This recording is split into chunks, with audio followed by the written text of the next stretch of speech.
It's Mm-hmm. going to talk about the power connector protection in the rack scale architecture. Bayan, take it away. Hi, can you see my screen okay? Not yet. Not sharing just Okay. yet.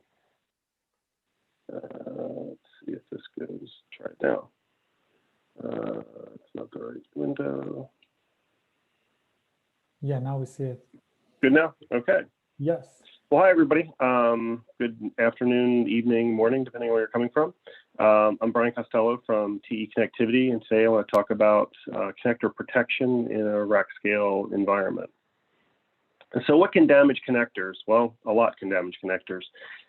Excessive mating, unmating, extreme temperatures, corrosive or wet environments, mechanical shock and vibration, excessive dirt and dust getting into the mating interface, thermal shock, and hot swapping. And hot swapping is what I really am talking about today.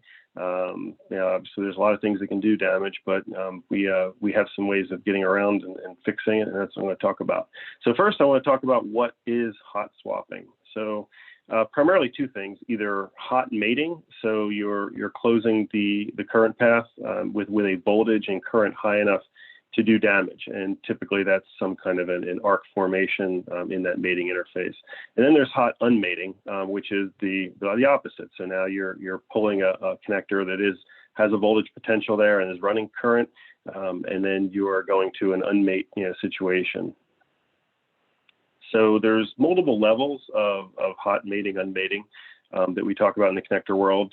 Class 0 would be the unpowered, so you're just plugging things in. There's nothing there, which is a great condition because that's no possible ability for any kind of damage. Class 1 is more of a stage power level, and it's also very low current, and so you're not in a relatively low voltage. So you're not going to do any damage. So if you think of like a USB connector or something plugging in, you're not doing any damage. There's just not enough current flow to cause a problem. In class 2, we do have a lot of power, but there are controls in place to make sure that there is no energy transfer during the mating or unmating event. And then there's class 3, and that's where there is a high energy transfer. There's a big potential, high current or voltage, and or both. And this is an area where now you're having danger, where you're going to see sparks and arc formation in the mating interface. And think about unplugging a hairdryer while it's running. You're going to see a spark generate, and so there's a lot of energy there. And that's what we want to avoid at most costs. And so what is the physics of that is really the plasma formation. So the steps that occur during a break event, would be the connectors are mated, they're running current, everything's good. As you start to unmate them, you're really just wiping across the interface for a while, and then you're going to get to the point where you're not, mating and touching. So the normal force is going to decrease either by, an actual unmate of the contact, or you're wiping onto a non-conductive surface. If you think about a circuit board or on a bus bar that has an insulated zone. And so your contact resistance is going way up at that point. And then you're talking, the heat generated, and then depending on the amount of voltage, we can have a molten metal bridge kind of at a very microscopic kind of level between those separating contacts. And then that bridge will vaporize, which then you're going to get ionized metal vapor in that area, which is not a good thing. It's going to do damage to the plated interface. So if you have whatever that is, if it's a zinc, silver or even a gold interface, you're going to do damage to it.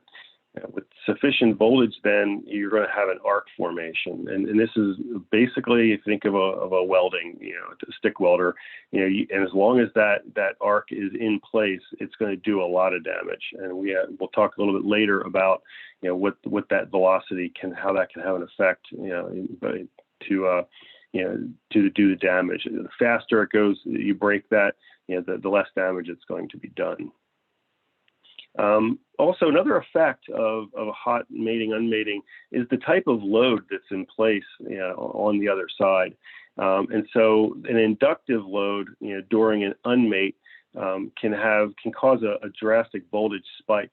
And inductance is a big cause, for creating spikes. It'll be much higher than the steady state operating voltage. The plot shown on the right is of a relay that is energized at only 24 volts and then disconnected. And what we're seeing is a voltage spike is generated by that coil inductance, down to negative 260 volts. And so in that unmate situation, that's actually the voltage that we're unmating. And so the damage, will be much greater than with if it was just a standard load at 24 volt. On the other end is when you're mating, a capacitive load has the potential to do damage really by spiking the current this time. And that's really, the cause, and it can create those spikes that current level is, again, much higher than the steady state operating current. The plot shown at the right is of a 25 milliamp steady state circuit with a 10 microfarad capacitor. And it creates a 7 amp current spike. And that's really due to that capacitance being charged, at that first inrush when they come together. It decays fairly quickly at 180 microseconds, but that's enough time to do some damage. So I talked earlier about the velocity, and so here's some examples of the same type of a test, which is 42 volts with carrying 60 amps of current on a typical power connector interface. What we're seeing is that with a 0.25 inch per second unmating separation velocity, which is almost a second of time that arc will be there, it's catastrophic. I mean, it literally melts the end of the contact away. As we go to, let's say, 1 inch per second, it's still, a lot of damage. That contact is pretty much destroyed. To the other end, when we get to 6 inches per second, where the arc time is about 50 milliseconds, it's not catastrophic, but it still has done damage to that interface. That's still a degraded contact that should be taken out of service. And so how do we protect against that? So there's hot mate protection circuitry. It's been around for a long time. Comes in many different ways you can do it, from discrete components, with capacitors, Zener diodes, and FETs in combination, or PNP transistors with current sense resistors there. There's also many companies that are making IC-based hot swap controllers, Maxim, Analog, and TI, but they will limit that inrush current, and they can delay the power on, and that's really how they work is such that they sense the current, the voltage, and then delay for a time that allows really the connectors to come together and mate. And then by the time they do power on the circuit, then in that case, everything's all there and there's no real chance of having a problem with an arc. Depending on the design, like for instance, add-in cards the current can actually flow through the device. Others, like in power circuits, it's often a relay or a contactor that's engaged to do full power on. So there are some failure modes with that methodology, one of which would be a partial mate situation. I mean, this would occur when you're only making slight contact. So let's say, if you're plugging in like a device, an operator pushes till it kind of they feel enough resistance, they think it's all the way in, with a high performance power connector that might have a high force, they might think it's all the way in and they're not. In that case, they just have an impending touch. It's actually a high resistance type of interface. And when power goes on, it's going to be going across that high resistance, which is going to increase, the temperature and cause damage. In a case where it's a partial mate, you may actually have sparks going on. In a case where it is just an impending mate, you end up doing a resistance weld there, which is going to do a lot of damage when you finally, do move the device. And so the other is a hot unmate. And that's a case where, maybe in a normal situation, everything's powered down before a service person pulls or the device gets pulled out. But in a system hung state where the software can't get to the device, and you don't have a hard power switch on the device, the operator can go in there and know they're just going to switch it off. You could end up pulling it in a hot case, or having to pull it in a hot case. And the other failure for a hot unmate would be that the person just pulls the wrong system out accidentally, for various reasons. So in these cases, that hot swap circuitry doesn't have a chance to know that it's going to be unmated, because the voltage is there and it doesn't have a capability. How can we protect against that? So there's a few solutions. Number one, in the connector itself, we can create what we call sacrificial zones, or have a sacrificial contact. In the view that I'm showing here, we have a center zone of the contact on the one side that is our sacrificial point. You can see it's been hot mated. It's got some carbon buildup on the edge there. And in that case, after full mating occurs, you first touch, you do some damage, but then after that, you're actually mating to fresh areas of contact. In this middle view, we're seeing that this center part is the sacrificial zone, but current's actually carried on the outer two, on the one beam, and the inner on the other beam. So the actual current is in a damaged zone. This does require extra space, and for a two-piece connector like this, we have some flexibility. For a bus bar type design, that becomes a little more challenging.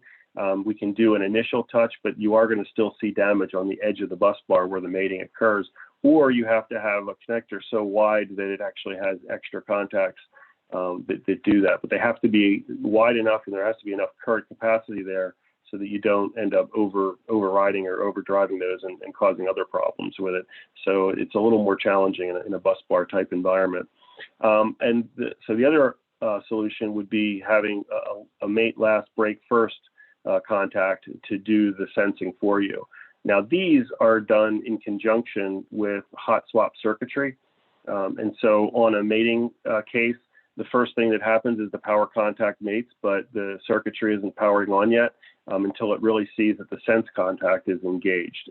And so at that point, full power on can occur. It can occur actually immediately instead of having to have a wait time because you already know that the power contact is fully engaged. And on unmating, the first thing that comes unmated is that sense contact. So in that case, the system is knowing I have an impending unmate going on, but the power contact is still in full contact. So, we don't have an ability, or we don't have to worry as much about, doing damage. So in a connector design, like a bus bar connector, what we did do here is we want to have some distance, obviously, between the sense contact mating and the power contact. So a millimeter is probably about the minimum we'd want to go with. And so in that case, that sense contact is a millimeter, behind the main power contact. And so that allows for the hot swap circuitry to have enough time to power off. To power on. On the hot swap for power down is obviously the reverse of that. And in that case, we do have an issue of timing on that. So depending on how fast you're pulling it, then we have to make sure we have enough time for the hot swap circuitry to turn off the system or the power supply. So in that case, with a 1 millimeter difference between it and a maximum withdrawal rate of 1 meter per second, there's about a millisecond then of time for the system to turn itself off. And from our research, the hot swap circuitry has plenty of time in that case to then safely power down, so that by the time the system is actually being withdrawn, there is no power flowing. So in this slide I'm going to show is a proposal for the ORV3 IT gear connector. And one of the new features, of this for this design is to have, again, that sense contact integrated. Now, this is showing a sense contact on the power rail. We can also insert a sense contact on the same side as the ground side, and we can actually have both if there's a need to do that. So this is again going to be part of the standard for the ORV3. And as you can see in this side view, that the gold contact, which is the sense side, is about a millimeter behind, where that power contact is.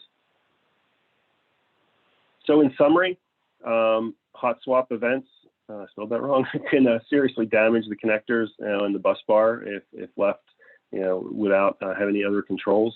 The existing designs really only protect against a hot mating event, but there's other fault type events that can occur that can need to be addressed, which is mainly partial mating and hot unmating. Sacrificial contacts can help greatly, but they do require a more complex contact design and possibly more space for that mating interface. Separate sense contacts in conjunction with hot swap circuitry will provide the best overall protection in all fault conditions. So if you're not a part of the GRAC Empower, please join. You can attend the monthly meetings as well as the weekly IT gear meetings where we're discussing a lot of this on a weekly basis. I'd also like to give out special thanks to Ben Mosser and Hank Herman from TE Connectivity, whose work significantly contributed to what I presented here today. Thanks, and is there any questions?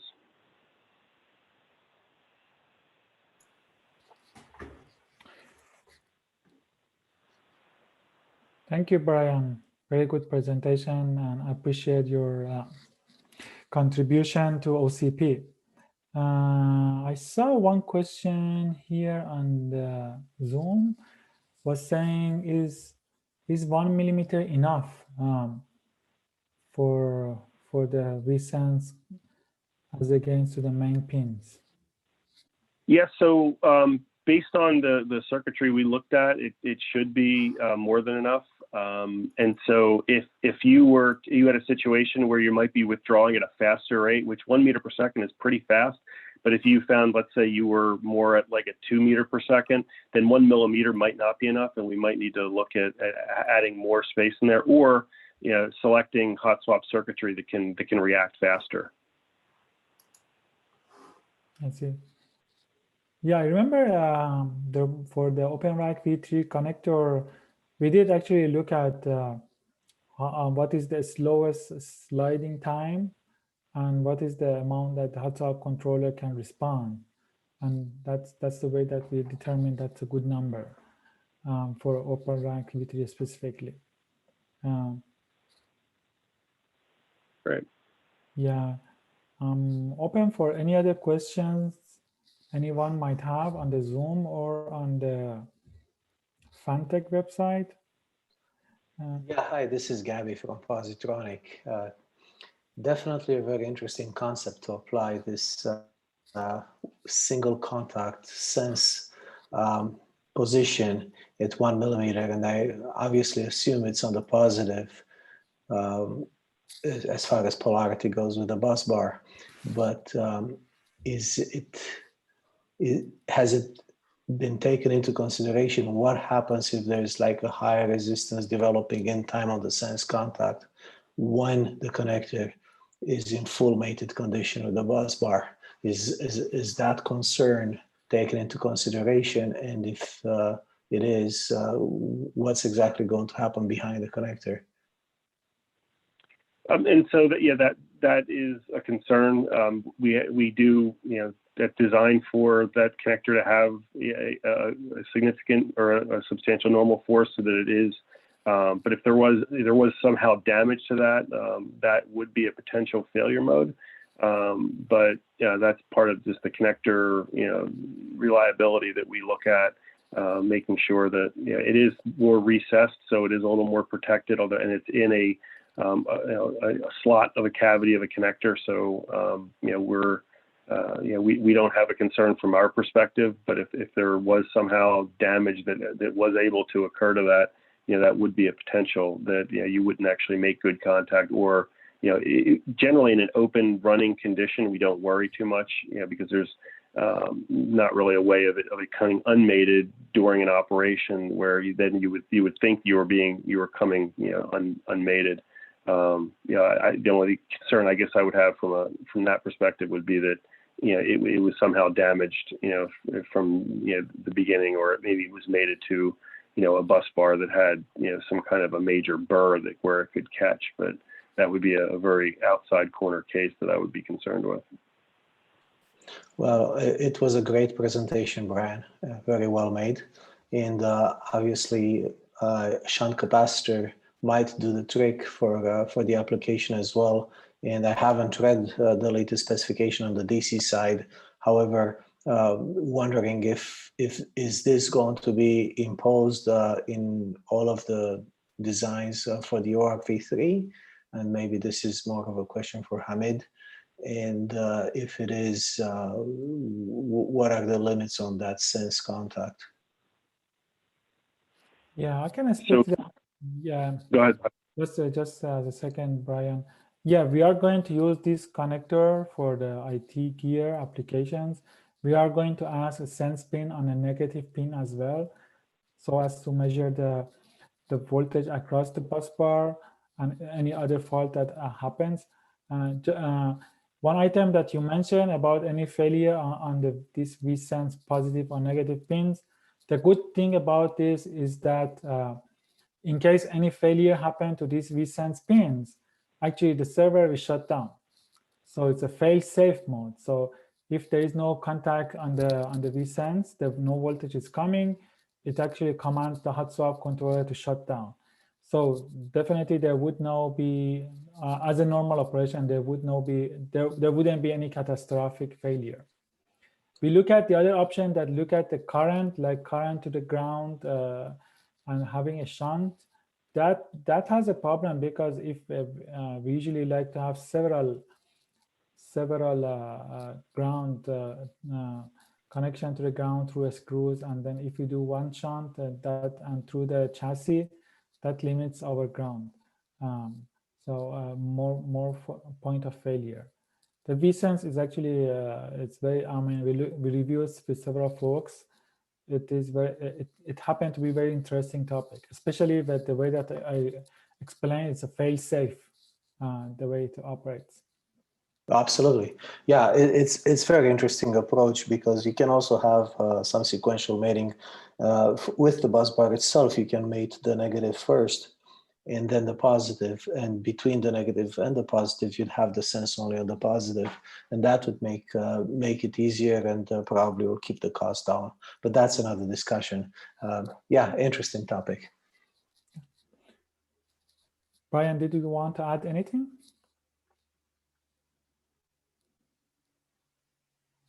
Thank you. Thank you. Brian, did you want to add any other comments? No, I think we're good. All right.